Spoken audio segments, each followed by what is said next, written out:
भाग दौड़ भरी हुई लाइफ, ढेर सारी सुख सुविधाओं को कलेक्ट करने में जो लगी हुई है आपकी लाइफ, और जो आजकल रील्स का ज़माना है, रील्स में हमेशा बिज़ी रहने वाली लाइफ जो है ज़्यादातर लोगों को अकेलेपन का शिकार बना रही है। लोग अपने आसपास के दोस्तों को, अपने समाज को अवॉइड करते जा रहे हैं और एंजाइटी को, स्ट्रेस को अपने अंदर लेते जा रहे हैं, अडॉप्ट करते जा रहे हैं।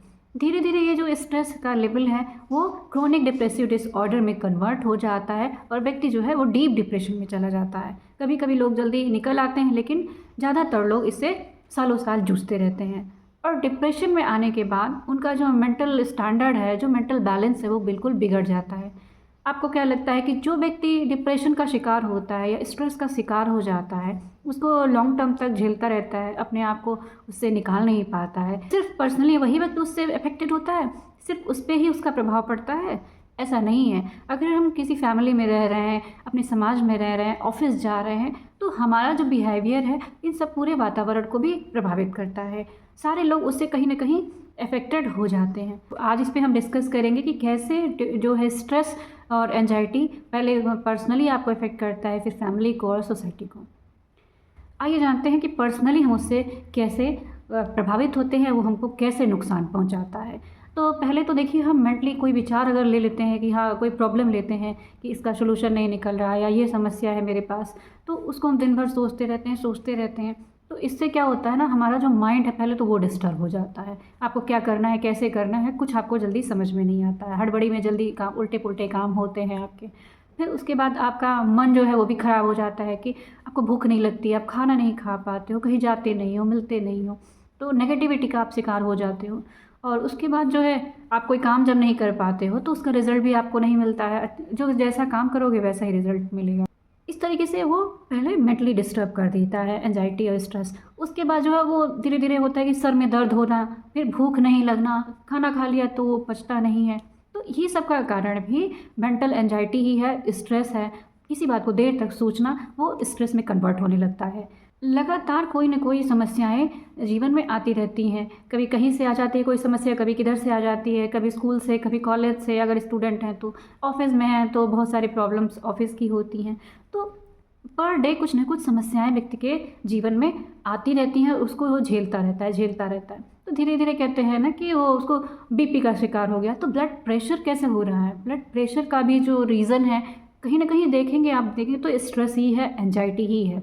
जैसे हाई हो जाता है, आपका अपने ऊपर नियंत्रण नहीं होता है, या कोई आप ऐसी बात सुन लेते हैं आपका बीपी लो हो जाता है। इसका मतलब है कि स्वयं पे आप नियंत्रण नहीं कर पा रहे हैं। स्वयं पे नियंत्रण का मतलब है मन पे नियंत्रण नहीं कर पा रहे हैं।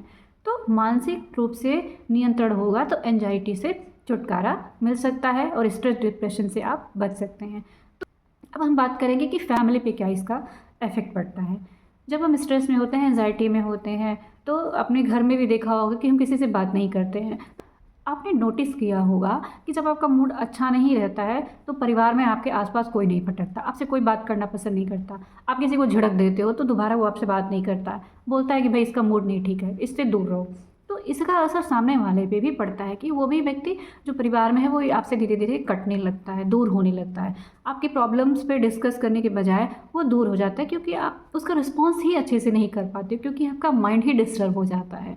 तो परिवार में भी बहुत सारी समस्याएं आ जाती हैं। आपके मन में जो तनाव चल रहा है वो पूरे फैमिली पे उसका इफेक्ट पड़ जाता है। स्ट्रेस और डिप्रेशन से हमारा फाइनेंशियल मैनेजमेंट भी धराशायी हो जाता है। वो कैसे? कि हम अपने काम को अच्छे से कर नहीं पाते हैं। कहीं मान लीजिए कोई व्यक्ति है, बहुत ज़्यादा एंजाइटी से पीड़ित है, बहुत ज़्यादा दिक्कत हो रही है उसको, 4-5 महीने से लगातार वो झेल रहा है परेशानियों को, और ऑफिस में जाता है वो ठीक से काम नहीं कर पा रहा है। तो ऑफिस में उसके बॉस वगैरह से, एम्प्लॉयज़ से उसको बहुत सुनना पड़ सकता है। हो सकता है उसकी जॉब भी चली जाए, क्योंकि वो ठीक से काम ही नहीं कर पाएगा, वो अर्निंग नहीं कर पाएगा। जब अर्निंग नहीं कर पाएगा, पैसे नहीं ला पाएगा, तो उसका फाइनेंशियल मैनेजमेंट भी पूरा बिगड़ जाएगा। तो फाइनेंशियल मैनेजमेंट बिगड़ने से उसको और ज़्यादा स्ट्रेस हो जाता है। इसका प्रभाव हम देखेंगे अपनी सोसाइटी पे कैसे पड़ता है। अब जो सोसाइटी है वो हमसे ही तो मिल करके बनी हुई है।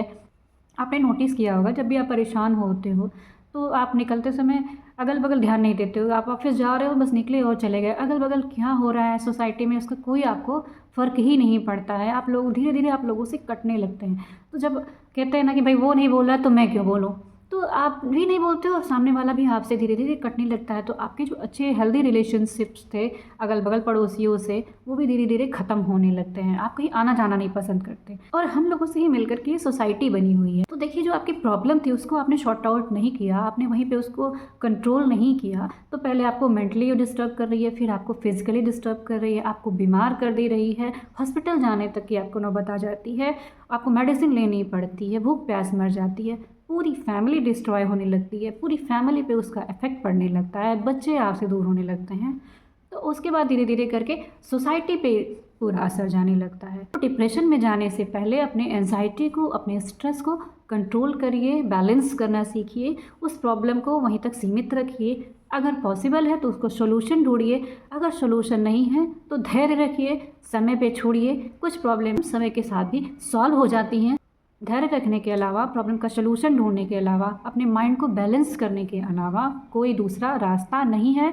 और उस प्रॉब्लम से लेकर के पूरी आप सोसाइटी तक को डिस्टर्ब कर रहे हैं, इस बात का ध्यान रखिए। और अगर हम थोड़ा थोड़ा भी ना अपनी सोसाइटी को डिस्टर्ब कर रहे हैं तो वो कहीं ना कहीं बड़ी मात्रा में समाज में दिखाई दे रहा है। यही स्ट्रेस और डिप्रेशन जब किसी व्यक्ति के अंदर लॉन्ग टर्म तक हो जाता है तो बहुत नेगेटिविटी उसके अंदर आ जाती है, उसको कोई रास्ता नहीं दिखाई देता और वो सुसाइड की तरफ बढ़ जाता है। अगर इन समस्याओं को समय रहते हैंडल नहीं किया गया, कंट्रोल नहीं किया गया, तो पूरी लाइफ तक डिस्ट्रॉय हो सकती है। अगर मेरा ये वीडियो आपको अच्छा लग रहा हो तो आप लाइक कर सकते हैं, कुछ पूछना हो तो कमेंट कर सकते हैं और किसी को शेयर भी कर सकते हैं। बाकी अगले वीडियो में हम डिस्कस करेंगे। तब तक के लिए थैंक यू, नमस्ते।